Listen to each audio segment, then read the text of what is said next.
Hello दोस्तों, मैं आपका अपना जीके सर। आप लोग कैसे हैं और आप लोग की स्टडी कैसी चल रही है? उम्मीद करता हूँ आप लोग अच्छे होंगे और स्टडी भी आप लोग की अच्छी चल रही होगी। जो भी इस चैनल पे नए हैं, आप हमारे चैनल को सब्सक्राइब कीजिए, बेल आइकन को जरूर हिट कीजिए। जिससे क्या होगा, जो भी क्लासेस होंगी, जो भी वीडियो आएंगी इस चैनल पे, वो अपडेट और नोटिफिकेशन के थ्रू आपको पता चलता रहेगा। चलिए बिना किसी देरी के शुरू करते हैं आज के करंट अफेयर की। आज दिनांक है 31 अगस्त 2023 और आज हम बात करेंगे आज के दिन की महत्वपूर्ण घटनाओं के बारे में। बात करें, 1881 में अमेरिका में पहली बार टेनिस चैंपियनशिप खेला गया था। क्या खेला गया था? 31 अगस्त को 1881 में अमेरिका में पहली बार टेनिस चैंपियनशिप खेला गया था। कौन सा? टेनिस, याद रखिएगा। नेक्स्ट की तरफ बढ़ते हैं। 1920 में अमेरिकी शहर डेट्रॉयट में रेडियो पर पहली बार समाचार प्रसारित किया गया था। कब किया गया था? 1920 में अमेरिकी शहर डेट्रॉयट में। ठीक है, क्लियर हो गया। क्या प्रसारित किया गया था? रेडियो पे समाचार को प्रसारित किया गया था 1920 में। नेक्स्ट की तरफ बढ़ते हैं। नेक्स्ट जो है 1956 में भारत के तत्कालीन राष्ट्रपति डॉक्टर राजेंद्र प्रसाद ने राज्य पुनर्गठन विधेयक को मंजूरी दी थी। किसको मंजूरी दी थी? राज्य पुनर्गठन। याद रखिएगा, ये चीज इंपॉर्टेंट है ये। ठीक है, ये याद रखिएगा। नेक्स्ट की तरफ बढ़ते हैं। 1959 में अमेरिकी बेसबॉल खिलाड़ी सैंडी कूफैक्स ने एक नेशनल लीग रिकॉर्ड बनाया था। क्या बनाया था? नेशनल लीग रिकॉर्ड बनाया हुआ था। ठीक है, कौन थे? खिलाड़ी का नाम क्या था? सैंडी कूफैक्स। ठीक है, क्लियर हो गया था। ये किस चीज के खिलाड़ी थे? बेसबॉल के। चलिए नेक्स्ट की तरफ बढ़ते हैं। नेक्स्ट बात करते हैं 1962 में कैरेबियाई देश टोबैको एवं ट्रिनिदाद ब्रिटेन से स्वतंत्र हुआ था। किससे? ब्रिटेन से ये सब स्वतंत्र हुए थे। कौन कौन से देश? कैरेबियाई देश, टोबैगो और ट्रिनिदाद। ठीक है, क्लियर हुआ था। कब हुआ था? 1962 में 31 अगस्त को। नेक्स्ट की तरफ बढ़ते हैं। 1964 में कैलिफोर्निया आधिकारिक रूप से अमेरिका का सबसे अधिक जनसंख्या वाला प्रांत बना था। कौन बना था? कैलिफोर्निया बना था। ठीक है, आधिकारिक रूप से सबसे जनसंख्या वाला प्रांत बना था अमेरिका का। ठीक है, नेक्स्ट की तरफ बढ़ते हैं। 1968 में आज ही के दिन भारत में 2 stage rounding rocket Rohini MSV-1 का सफल प्रक्षेपण किया गया था। ये याद रखिएगा। वैसे भी आपको पता है कि आज कौन सा,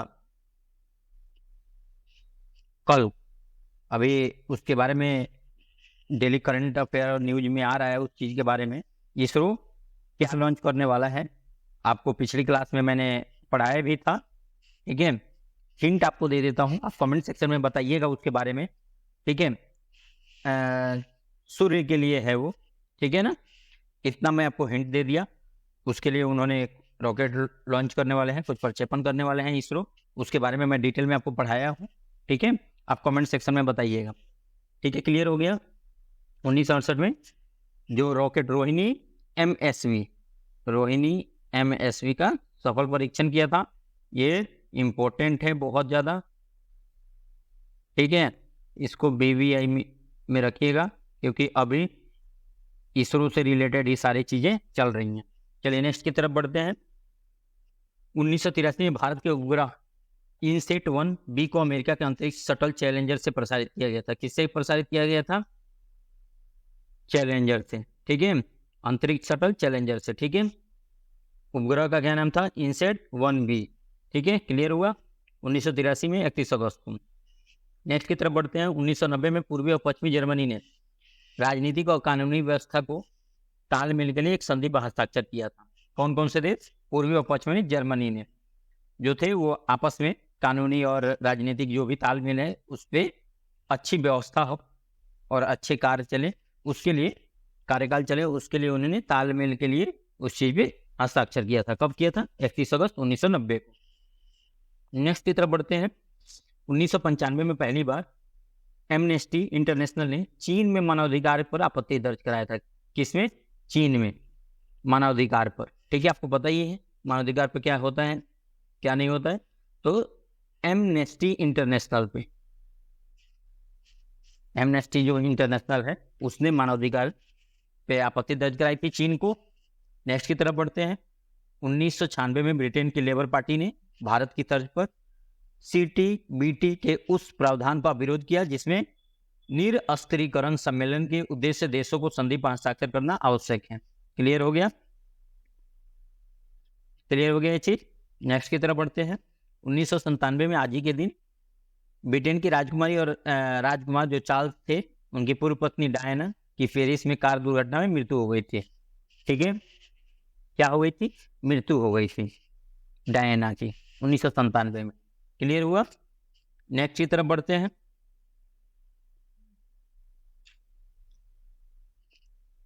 1998 में राष्ट्रपति एल्त्सिन द्वारा नियुक्त प्रधानमंत्री विक्टर चेर्नोमिर्दीन की नियुक्ति को रूसी संसद निम्न सदन ड्यूमा ने अस्वीकार किया था।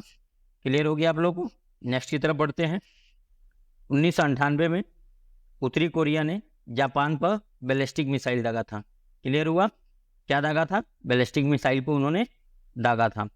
1999 में पूर्वी तिमोर की स्वतंत्रता के लिए शांतिपूर्ण ढंग से संपन्न जनमत संग्रह पर संयुक्त राष्ट्र और पश्चिमी देशों ने संतोष जताया था। क्या जताया था? संतोष। ठीक है, किसके लिए? पूर्वी तिमोर की स्वतंत्रता के लिए। ठीक है, क्लियर हुआ? नेक्स्ट की तरफ बढ़ते हैं। आज ही के दिन 2002 में पाकिस्तान के पूर्व प्रधानमंत्री नवाज शरीफ ने अपना नामांकन पत्र वापस लिया था। कब लिया था? 2002 में। क्या लिया था? नामांकन पत्र अपना वापस लिया हुआ था। नेक्स्ट की तरफ बढ़ते हैं। 2004 में इतालवी जनरल गिदो पामेरी को भारत और पाकिस्तान में संयुक्त राष्ट्र प्रक्षेपण समूह का 1 साल के लिए प्रधान सैन्य पर्यवेक्षक नियुक्त किया गया था। किनको? जनरल गिदो पामेरी को। ठीक है, किसके लिए? भारत और पाकिस्तान के संयुक्त राष्ट्र पर्यवेक्षण समूह के लिए। ठीक है, इतावली जनरल, याद रखिएगा ये चीज। नेक्स्ट की तरफ बढ़ते हैं। 2005 में इराक की राजधानी बगदाद में धार्मिक अवसर पर फिदाइंग हमले के भय से मची भगदड़ में 816 लोग मारे गए थे। बताइए, केवल भगदड़ से भय से 816 लोगों की जान गई थी। बताइए, वो भी धार्मिक अवसर चल रहा था, वहां पे बोल दिया गया कि बम है या हमला होगा। चलिए नेक्स्ट की तरफ बढ़ते हैं। 2007 में ब्रिटेन में प्रिंस डायना की 10वीं वर्षगांठ मनाई जाती है। ठीक है, आज ही के दिन आपको पता ही होगा कि आज ही के दिन वो कार दुर्घटना में उनकी मृत्यु हुई थी। नेक्स्ट की तरफ बढ़ते हैं। 2008 में सरकार ने अमरनाथ भूमि विवाद सुलझाया था, ये याद रखिएगा। 2008 में आज ही के दिन 31 अगस्त को। नेक्स्ट की बात करें, 31 अगस्त को ही 2009 में जनता दल यूनाइटेड की राष्ट्रीय परिषद के नई दिल्ली में आयोजित सम्मेलन में शरद यादव को पुनः सर्वसम्मति से पार्टी का अध्यक्ष चुन लिया गया था। वे इस पद पर 2006 से नियुक्त हैं। ठीक है, थे भी, अभी नहीं है शरद यादव जी, आपको पता ही होगा। इस पार्टी में अब नहीं है, जनता दल यूनाइटेड में, है ना। 2009 की बात बता रहा हूँ आपको। चलिए नेक्स्ट की तरफ बढ़ते हैं। 2009 में भारत के सामाजिक कार्यकर्ता दीप जोशी सहित एशिया के 6 हस्तियों को वर्ष 2009 के रेमन मैग्सेसे पुरस्कार से 31 अगस्त को मनीला में सम्मानित किया गया था। ठीक है, अभी लेटेस्ट बताइएगा कि किनको मिला था। वो पत्रकार थे, उनको रेमन मैग्सेसे पुरस्कार से उनको सम्मानित किया गया था। ठीक है, अब बताइएगा कि रेमन मैग्सेसे पुरस्कार किस देश में दिया जाता है। ठीक है, चलिए नेक्स्ट की तरफ बढ़ते हैं। नेक्स्ट बात करते हैं 31 अगस्त के दिन जन्मे उन व्यक्तियों के बारे में जिनका आज बर्थडे है। ठीक है, आज ही के दिन उनका अवतरण हुआ था, उनका हम आपको बताते हैं डिटेल। चलिए, 1919 को अमृता प्रीतम जो प्रसिद्ध कवित्री थी, निबंधकार थी, उपन्यासकार थी, उनका जन्म हुआ था आज ही के दिन। 1962 में आज ही के दिन पल्लम राजू जो राजनीतिज्ञ थे, उनका जन्म हुआ था आज ही के दिन। 1963 में ऋतु पर्णो घोष जो बंगाली निर्देशक थे, लेखक थे, अभिनेता थे, उनका जन्म हुआ था आज ही के दिन। 1940 में शिवाजी सावंत जो मराठी भाषा के साहित्यकार थे, उनका जन्म हुआ था आज ही के दिन। 1871 में सैयद हसन इमाम जो भारतीय राष्ट्रीय कांग्रेस के पूर्व अध्यक्ष थे, उनका जन्म हुआ था अब बात करते हैं कि आज के दिन उन व्यक्तियों के निधन जिनका आज ही के दिन निधन हुआ था, मृत्यु हुई थी, उनके बारे में डिस्कस करते हैं। 2020 में प्रणब मुखर्जी जो भारत के 13वें राष्ट्रपति थे, जो भारतीय राष्ट्रीय कांग्रेस के प्रमुख नेता रहे थे, उनका निधन हुआ था। 2016 में कश्मीरी लाल जाकिर जो पद्मश्री से सम्मानित विख्यात उर्दू कवि थे, उनका निधन हुआ था। ठीक है। 2003 में विजय शंकर मल्लन जो भारत हिंदू काल के गद्य को हंसमुख गद्य की संज्ञा दी थी, उनका निधन हुआ था आज ही के दिन। बात करें 1995 में तो बेअंत सिंह जो पंजाब के भूतपूर्व मुख्यमंत्री थे, उनका निधन हुआ था आज ही के दिन। 1982 में गोपाल स्वरूप पाठक जो भारत के भूतपूर्व उपराष्ट्रपति थे, उनका निधन हुआ था। क्लियर हो गया आप लोग को? ठीक है, ठीक है, आगे बढ़ते हैं। आगे बढ़े ना? क्लियर हुआ आप लोगों को? चलिए अब बात करते हैं कि 31 अगस्त के दिन उन महत्वपूर्ण अवसर, उत्सव और दिवस के बारे में जो आज के दिन मनाया जाता है। तो आपको पता है अफ्रीकी मूल के लोगों के लिए अंतर्राष्ट्रीय दिवस है आज के दिन। क्यों है, इसका क्या इतिहास है, इस चीज के बारे में बात करते हैं। तो महत्व की अगर बात करें तो डरबन घोषणा कार्रवाई कार्यक्रम के 20 साल बाद नस्लवाद को समाप्त की दिशा में बढ़ती गति के आलोक में यह दिन महत्वपूर्ण है। इसके अलावा लैटिन अमेरिका में अफ्रीकी विरासत के लगभग 134 मिलियन लोग हैं और वे गरीबी, बुनियादी सेवाओं तक पहुंच की कमी और असमानता से पीड़ित हैं। ठीक है, आपको पता ही है। ब्राजील में कुल गरीबी दर 11.5% है, जबकि अफ्रीकी मूल के लोगों में गरीबी 25.5 है। ठीक है, तो इसीलिए अफ्रीकी मूल लोगों को एक अस्थायी मंच मिले, इसी चीज के लिए उन्होंने किया था कि संयुक्त राष्ट्र महासभा ने 2 अगस्त 2021 को अफ्रीकी मूल के लोगों का एक अस्थायी मंच स्थापित करने के लिए एक प्रस्ताव को मंजूरी दी। ठीक है, इस मंच की स्थापना गुलामी पर चिंता की पृष्ठभूमि में की गई थी। अगर दस्तावेज की बात करें तो दासता के कारण हुई मानवती पीड़ा पर गहरा खेद व्यक्त करता है, इसके स्वीकार किया। इस दास व्यापार और दासता मानव के विरुद्ध अपराध है। नए फोरम में 10 सदस्य चुने गए थे, जिनमें से 5 सभी क्षेत्रों से महासभा द्वारा चुने जाएंगे और 5 को मानवाधिकार परिषद द्वारा क्षेत्रीय समूहों के साथ साथ अफ्रीकी मूल के लोगों के संगठनों के परामर्श से नियुक्त किया जाएगा। ये था इनका महत्व। अगर पृष्ठभूमि की बात की जाए तो ये 2020 में अफ्रीकी मूल के लोगों के लिए महत्वपूर्ण दिवस की स्थापना के प्रस्ताव को अपनाया था। कब अपनाया था? 2020 में। ये याद कर लीजिएगा। ठीक है, क्लियर हुआ आप लोगों को?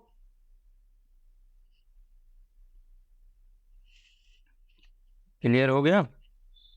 अब बात करते हैं विश्व संस्कृत दिवस का। तो आपको पता ही है कि संस्कृत कहाँ की देन है और किसकी देन है?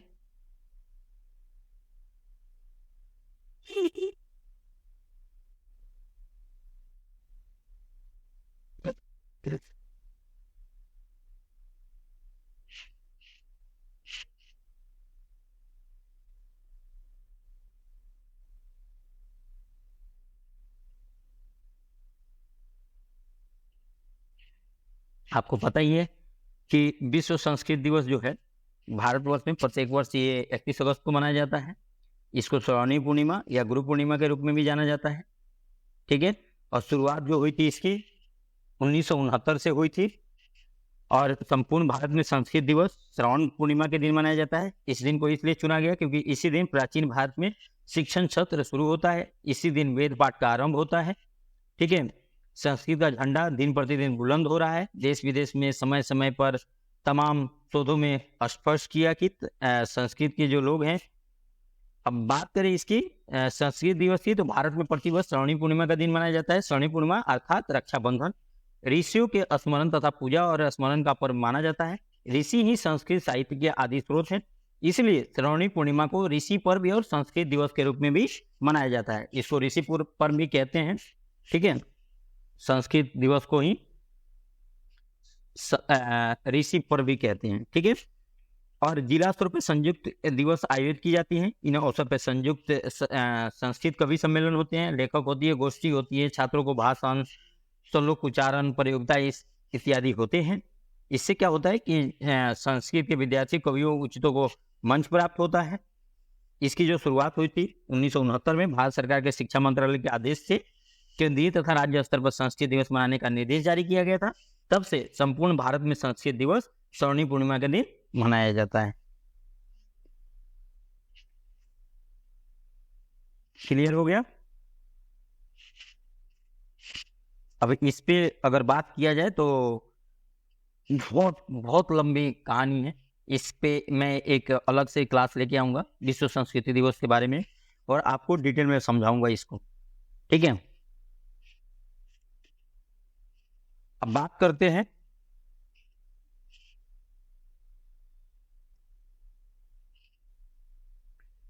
किर्गिस्तान स्वतंत्रता दिवस के बारे में। तो आपको पता है कि किर्गिस्तान स्वतंत्रता दिवस जो है वो आज ही के दिन मनाया जाता है, 31 अगस्त को।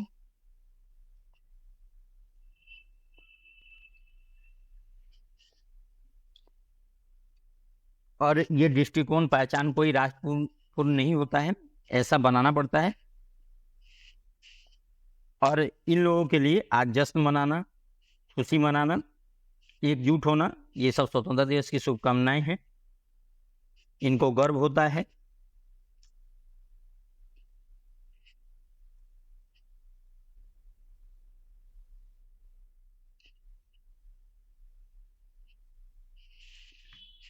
अब अगर इनकी इतिहास की बात की जाए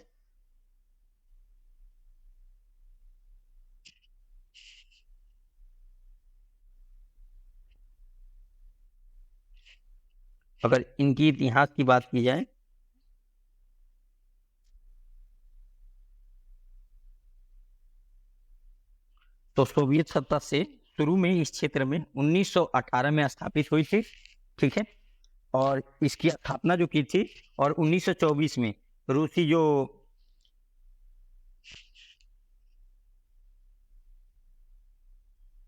जो एसएसएफआर था के भीतर कारा किर्गिज स्वायत्त ओब्लास्ट बनाया गया था। कारा मतलब किर्गिज शब्द का एक इस्तेमाल है जो 1920 के दशक के मध्य के रूसियों द्वारा कजाखों से अलग करने के लिए किया जाता था, जिन्हें किर्गिज भी कहा जाता था। ठीक है, अगर किर्गिस्तान के इतिहास की बात की जाए तो 3000 वर्ष से भी अधिक पुराना है। भौगोलिक रूप से इसकी पहाड़ी स्थान से अलग होने के बावजूद ऐतिहासिक सिल्क रोड व्यापार मार्ग के हिस्से के रूप में इसकी महत्वपूर्ण भूमिका थी। तुर्क खाना बंदोज जो अपने वंश को पहले और दूसरे तुर्क खगानेटेक्स जैसे कई तुर्क राज्यों से जोड़ते हैं, पूरे इतिहास में देश में निवास किया है। 13वीं शताब्दी में किर्गिस्तान पर मंगोलों ने कब्जा कर लिया था। बाद में इसे फिर से स्वतंत्रता मिल गई, लेकिन कालिम बंचो उज्बेक्स ने इन पर आक्रमण कर दिया और 1876 में यह रूसी साम्राज्य का हिस्सा बन गया था। रूसी क्रांति के बाद किर्गिज सोवियत समाजवादी गणराज्य के रूप में यूएसएसआर में शेष रहा। यूएसएसआर में मिसाइल गोबार्चेव के लोकांतरिक सुधारों के बाद 1990 में स्वतंत्रता समर्थक उम्मीदवार अस्कर अकायेव को एएसआर का अध्यक्ष चुना गया। 31 अगस्त 1991 को किर्गिस्तान ने मॉस्को से स्वतंत्रता की घोषणा की और बाद में एक लोकतांत्रिक सरकार की स्थापना की गई थी। ठीक है, यही है इसकी इतिहास, आपको बता दिया। नेक्स्ट बात करते हैं मलेशिया स्वतंत्रता दिवस को, जिसको हरे मर्डेका भी बोला जाता है। क्या बोला जाता है? हरी मर्डेका। ठीक है, क्लियर हो गया आप लोगों को?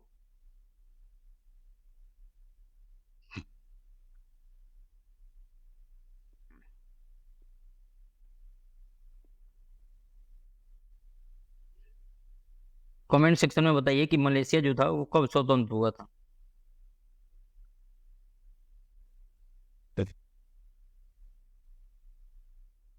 फटाफट बताइए। कमेंट में बताइए, आपको पता है?